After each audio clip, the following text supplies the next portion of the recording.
Hit 96.7 FM special ന്യൂസുമായി ഷാബു.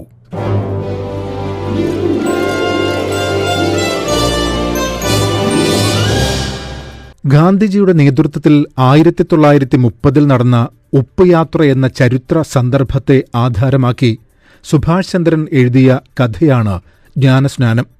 ദണ്ഡിയാത്ര വെറുമൊരു സമരമാർഗം മാത്രമായിരുന്നില്ല എന്ന് ചരിത്രത്തെയും ഗാന്ധിജിയുടെ ജീവിതത്തെയും നിരീക്ഷിച്ചവർക്ക് നന്നായി മനസ്സിലാകും. കഥയ്ക്ക് ആമുഖമെഴുതിയ എം.എൻ. കാരശ്ശേരി മാഷ് എഴുതിയതുപോലെ പിൽക്കാലത്ത് രൂപപ്പെടാനിരിക്കുന്ന മതേതര ഇന്ത്യ ഏതുവിധമാകണം എന്നു വ്യക്തമാക്കിക്കൊണ്ട് സാമുദായിക സൗഹാർദ്ദവും പരസ്പര ധാരണയും ത്യാഗമനസ്ഥിതിയും പുലരുന്ന ഒരു സംഘത്തിന്റെ സഹന സമരത്തിലേക്കുള്ള ഘോഷയാത്രയാണ് സബർമതിയിൽ നിന്നും പുറപ്പെട്ടത് എന്നാണ്.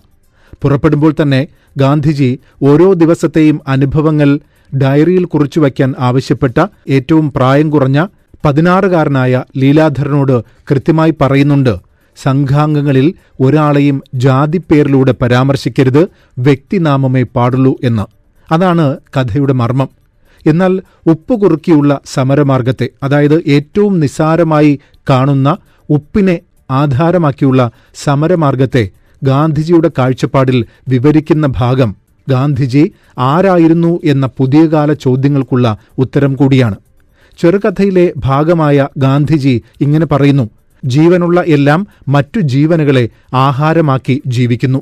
സസ്യാഹാരിയും മാംസാഹാരിയും അക്കാര്യത്തിൽ സമന്മാരാണ്. എന്നാൽ അങ്ങനെയല്ലാത്ത ഒരേ ഒരു ഭക്ഷണവസ്തുവേ ഭൂമിയിലുള്ളൂ, അതാണ് ഉപ്പ്. ജീവികളിൽ നിന്നല്ലാതെ കിട്ടുന്ന ഈ ഒരേയൊരു ഭക്ഷണവസ്തു നിത്യവും ഉപയോഗിക്കുന്ന ഒരേ ഒരു ജീവിയേ ഭൂമിയിലുള്ളൂ, അതാണ് മനുഷ്യൻ. അതില്ലാതെ അവന് ജീവനോ ജീവിതമോ ഇല്ല. ജന്തുവിൽ നിന്ന് മനുഷ്യനെ ഉയർത്തിയത് ഈയൊരു അജൈവ വസ്തു ഒറ്റയ്ക്കാണ്. എന്നിട്ട് അദ്ദേഹം പറയുന്നു, സ്വാതന്ത്ര്യ സമരത്തിൽ ഉപ്പിനെ കൊണ്ടുവരുമ്പോൾ നമ്മൾ അതിലേക്ക് മനുഷ്യത്വത്തിന്റെ അനുപേക്ഷണീയത കൊണ്ടുവരികയാണ് എന്ന്. ഈ മനുഷ്യത്വമായിരുന്നു ഗാന്ധി. അതുകൊണ്ടാണ് ലീലാധരനോട് പറഞ്ഞത് ആരെയും ജാതി പറഞ്ഞു വിളിക്കരുത് എന്ന്. അന്ന് പദയാത്രയിൽ ഒരു ഗോഡ്സെയുമുണ്ടായിരുന്നു.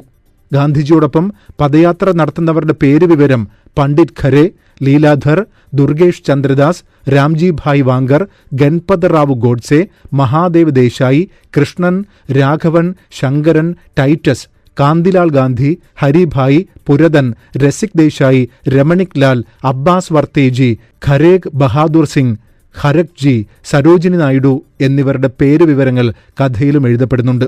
വ്യത്യസ്തമായ നാടുകളിൽ നിന്നും സംസ്കാരങ്ങളിൽ നിന്നും വന്ന വ്യത്യസ്ത മതങ്ങളിൽപ്പെട്ട പദയാത്രികർ ഇന്ത്യയുടെ ബഹുസ്വരാത്മക സമൂഹത്തിന്റെ പ്രതിനിധികളാണ് എന്ന് നാം മനസ്സിലാക്കുകയും ചെയ്യുന്നു.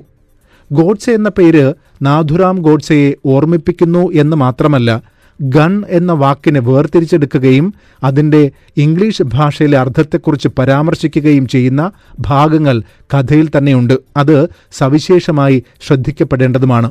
ഗൺപത് റാവു രമണിക് ലാലുമായി നടത്തുന്ന സംഭാഷണങ്ങളിൽ പദയാത്രികരിലെ മുസ്ലിങ്ങളുടെ എണ്ണവും മറ്റും പരാമർശിക്കപ്പെടുകയും ചെയ്യുന്നു. ഹിന്ദുത്വ പ്രത്യയശാസ്ത്രത്തെ അബോധത്തിലെങ്കിലും ഉള്ളിൽ പേർന്നവർ കൂടി ഗാന്ധിജിയുടെ ഈ സമരസേനയിലുണ്ടായിരുന്നു എന്ന് സൂചകങ്ങൾ കഥാകാരൻ പറഞ്ഞുവെക്കുന്നു. ഗൺ, ഗോഡ്സെ എന്നീ വാക്കുകൾ കൂടി ചേർന്ന് ഗാന്ധിവധത്തിന്റെ പ്രതികരണത്തിലേക്ക് വരെ ഈ പ്രശ്നങ്ങൾ എത്തുകയും ചെയ്യുന്നുണ്ട്. മറ്റൊരു ഭാഗമുണ്ട്. അത് കഥയിൽ ഇങ്ങനെയാണ്. കഥയിൽ ലീലാധറുമായി ബന്ധപ്പെട്ടൊരു വിഷയമാണ്. പടുവൃദ്ധയായ ഒരു ആൽമരം ഒരു സൂചകമായി പറയുന്നു. ലീലാധർ ഒരു നിമിഷം നിന്നു. ഇളം ചുവപ്പുള്ള ഇത്തിരി പഴങ്ങൾക്കായി മത്സരിക്കുന്ന കുരങ്ങന്മാരും തത്തകളുമാണ് ആൽമരത്തിൽ നിറയെ. ഭൂരിപക്ഷം വരുന്ന കുരങ്ങന്മാരോട് തത്തകൾക്ക് പിടിച്ചു നിൽക്കാനാവുന്നത് അവയ്ക്ക് ചിറകുള്ളതുകൊണ്ട് മാത്രമാകാം. എന്നിട്ടും ഒരിക്കൽ കുളി കഴിഞ്ഞു വരുമ്പോൾ ആൽമരത്തിന് ചുവട്ടിലെ കരിയിലകൾക്കിടയിൽ ചോര പുരണ്ട ഒരു പച്ചത്തൂവൽ അവൻ കണ്ടു. കഴിഞ്ഞ ആഴ്ചയിൽ അതേ തണലിൽ നിന്ന് പരിക്കേറ്റ് ഞരങ്ങിക്കിടന്ന ഒരു തത്തക്കുഞ്ഞിനെയും അവന് കിട്ടി. കുരങ്ങന്റെ പിടിയിൽ നിന്നും താഴെ വീണ തൂവലിൽ പൊതിഞ്ഞ ഒരു പ്രാണൻ. ഒടിഞ്ഞ ചിറകും മുടന്തുന്ന കാലുമുള്ള അതിനെ കാണിച്ചു കൊടുത്തപ്പോൾ ബാപ്പു അലിഞ്ഞു. ചെറുതിനോടുള്ള പരാക്രമം. അദ്ദേഹം ദീർഘനിശ്വാസത്തോടെ ലീലാധരനോട് പറഞ്ഞു, പൂർണ്ണമായും സുഖപ്പെടും വരെ നീ വേണം ഇതിനെ പരിചരിക്കാൻ എന്ന്. അതായിരുന്നു ഗാന്ധി.